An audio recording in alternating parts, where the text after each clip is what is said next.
that would double up as a place to sleep if needs be, where all bar 6 seats had been removed. Jack, it's great to see you, and thank you very much indeed for joining us live from Ukraine.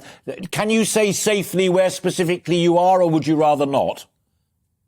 No, I can say at the moment I'm in an area called Poltava, which until recently was relatively untouched by the war, but last night there were explosions and air raid sirens going off, and actually about 20 minutes ago there's been sirens too, as Putin's targeting more areas around Ukraine. I think certainly in response to the attack on the Russian warship. We're in Kharkiv yesterday as well, dropping off essential aid to vulnerable people, particularly elderly people, and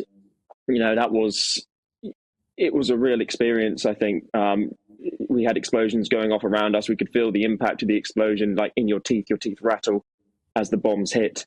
Again, we had body armor on, and we were asking the locals, why aren't you wearing any protection? Why aren't you running away? And they said they're fed up of running away and hiding in basements, but at night they sleep in the basement. But they wish they had body armor.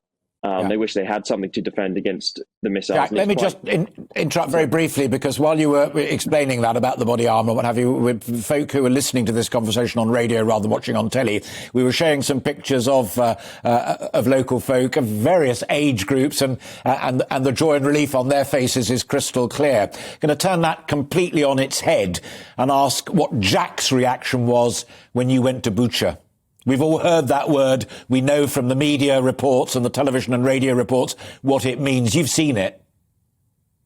So really, there, I think the most poignant bit, it was obviously shocking, but there's a bit in Bucha where the Ukrainians have gathered up all the vehicles that are burnt out, including Russian tanks. And I think that was the most, would just not experienced something like that before. It's that you have the stench of burnt flesh, I think, going up your nostrils.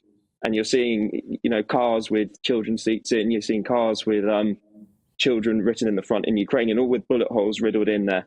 And there is a silver lining in a sense, because some of the locals are returning and they are starting to sweep up the glass and return. But you're seeing, complete blocks of flats destroyed, children's toys burnt to a crisp. And this was a completely unprovoked attack on a civilian area. There was no need for the Russians to hit Bucha. We were told by the Ukrainian army that the Russians went in with tanks, and we could see it. They deliberately swerved out their way to run over cars and decimate the area to try and force the local population into surrendering and to try and break the Ukrainians' morale. We were told that the Russians literally carried out a terrorist attack against the people of Bucha for no other reason than to advance their war.